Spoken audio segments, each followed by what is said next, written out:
Je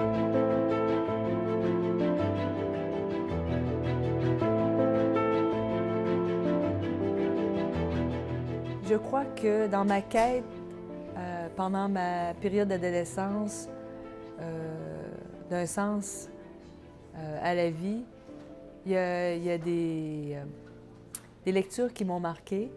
Un, c'était Et la paix dans le monde, Docteur. Et ça, c'était l'histoire autobiographique d'un médecin qui travaillait pour Médecins sans frontières. Et moi, j'avais trouvé ça extrêmement trippant. J'ai dit « wow! »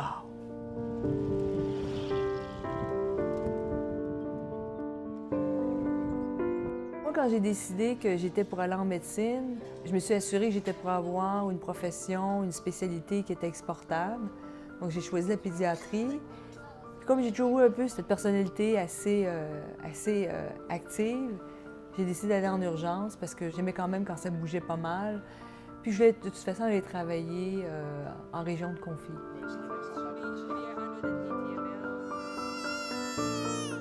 Ça va, ça va? Je me trouve extrêmement choyée, privilégiée d'avoir pu réaliser mes rêves d'enfant. Mais pas juste ça, mais de contribuer aussi à une échelle qui est plus grande que ce que j'aurais pu imaginer adolescente. While the nature of warfare may have changed, the rules of war have not.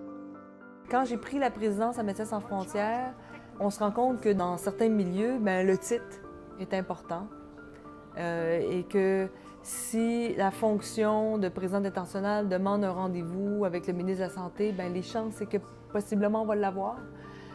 Puis ça serait peut-être plus difficile avec une autre position. Pas parce que ces personnes-là ne sont pas aptes à rencontrer, mais dans les mécaniques, souvent les titres sont importants. Le spotlight est mis beaucoup sur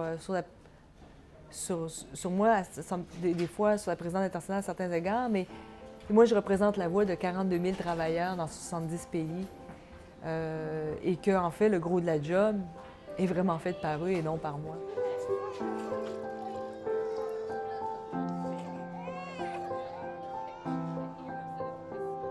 Qu'est-ce qui m'inquiète beaucoup, c'est le fait qu'aujourd'hui, je sens qu'on a un recul collectif par rapport à nos engagements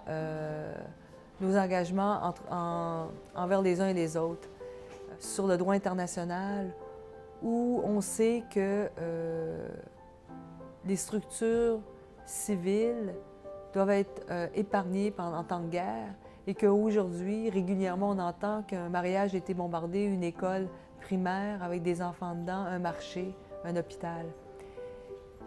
Et que pour moi, je trouve que en bafouant ces engagements de solidarité de base-là, je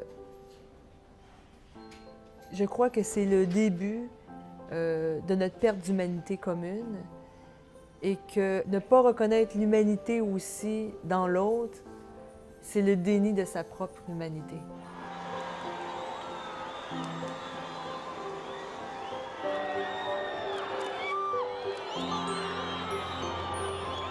Je voudrais qu'il y ait plusieurs personnes qui m'inspirent. Des monuments comme Mandela, c'est extraordinaire. Des gens avec cette force de pardon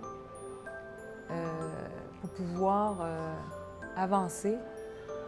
Moi, je trouve ça extraordinaire. Puis, dans les trucs qui pourraient surprendre, j'ai un talent particulier à me perdre. D'ailleurs, les gens sont toujours très étonnés. On peut me mettre dans un centre d'achat, me faire tourner en rond, puis après ça, c'est sûr, je vais me perdre. D'ailleurs, je me rappelle que quand j'étais adolescente, puis j'allais au centre d'achat Sainte-Foy, je me perdais à tout coup. Je perdais la sortie. Et donc, tous les gens se demandent toujours comment je fais pour me rendre en République démocratique du Congo, c'est clair.